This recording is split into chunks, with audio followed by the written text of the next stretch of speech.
चल बेटा। अस्सलाम प्यारे दोस्तों, सातिब टीवी से मैं हूं मोहम्मद सातिब। प्यारे दोस्तों, आप ये तो जान चुके हैं कि तो पार्टी ऐसा तोजा सुनते हैं। प्यारे दोस्तों, क्या आप जानते हैं कि तो पार्टी सूरत नंबर 7 का क्या नाम है? ये मदनी या मत्ती सूरत है। इसमें कितने आयात और कितने ऋतु हैं? ये 30 पारे से शुरू होते 30 पारे में खत्म होती है।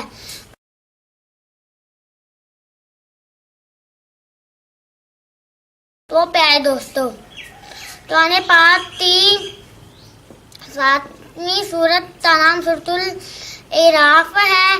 इसमें 206 आयात हैं और 24 ऋतु हैं। ये मत्ती सूरत है। ये 8वें पारे से शुरू होते 9वें पारे में खत्म होती है। उम्मीद है आपको ये वीडियो जरूर अच्छी लगी होगी। अगर इसी तरह की मालूमाती वीडियो हासिल करना चाहते हैं तो मेरा चैनल सातिब टीवी तो सब्सक्राइब करना मत भूलिएगा, ताकि आपको मेरी आने वाली वीडियोस मिल सके। जज़ाकल्लाह, अल्लाह हाफिज़।